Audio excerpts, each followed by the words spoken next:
In this video, we will be servicing this 80-gallon Ingersoll Rand air compressor. This is model 2340. To begin, we will turn this on for a short time to allow the oil to get mixed up inside of the engine. This will also warm up the oil just a little bit and help it flow a little bit easier. And with that oil mixed up, we are going to turn this back off and unplug it. And taking a look at our motor, I am going to locate the oil fill location first. And we want to remove that oil fill location cap. We want to do this for a couple of reasons. Number one, we don't want to pull the drain plug and not be able to open up the fill plug location. But number two, we are going to be pulling a sample and sending this oil into the lab to assess the health of the oil as well as the engine.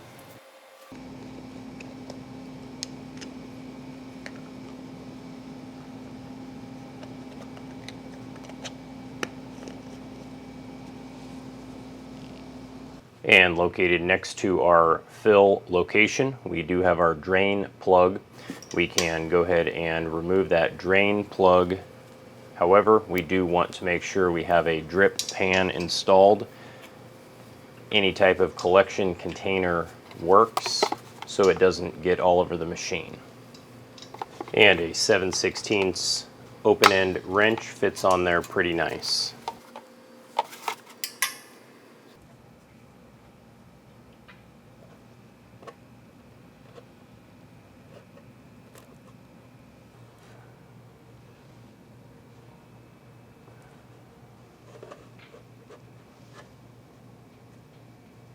And then we can add about 4 ounces of oil.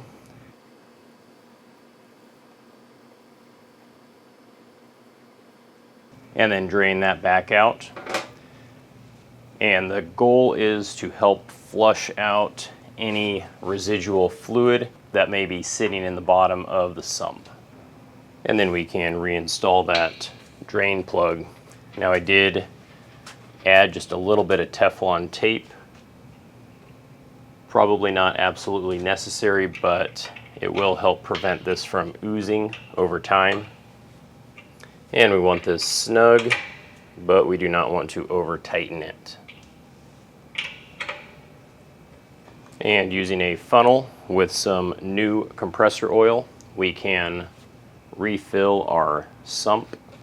Now for this unit, I did add a total of 25 ounces of compressor oil. This does not include the 4 ounces or so that I pushed through just to flush the residual oil out. If doing this on your unit, you should be okay with purchasing 1 full quart of compressor oil to do this service. And our objective is to fill this just to the point at which the oil is coming up the threads of that fill location.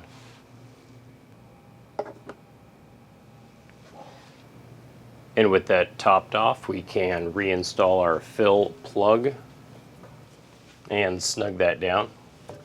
And then taking a look at our motor, we want to locate our air filter housing, and we can remove that wing nut and cover, followed by the air filter. And our new air filter can go on with our cover. And that air filter element is part number 321707979. I like to double check my drain and fill plugs before I plug the unit back in and turn it back on.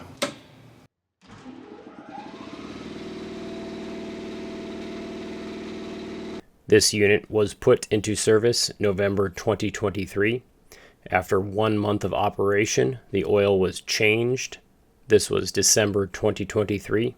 14 months later, the oil was changed again, and at that point, a sample was sent into the lab.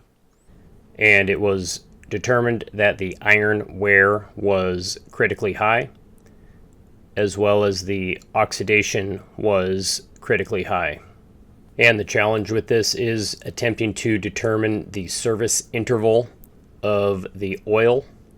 Thus, we did an additional oil change at a half cycle of the previous cycle. So after 7 months, we did an additional oil change. And taking a look at our iron wear, we have half as much, which tells me that this is possibly just the standard level of iron wear in this equipment. Keep in mind, the first time was after 14 months. The second time was after 7 months. We have half as much. This is not as concerning to me, but it is something I will continue to monitor. If we take a look over at the oxidation, after 7 months, I am still sitting within a comfortable range as opposed to my previous results. And oxidation in oil is when the oil breaks down from heat and oxygen, losing its ability to protect the engine.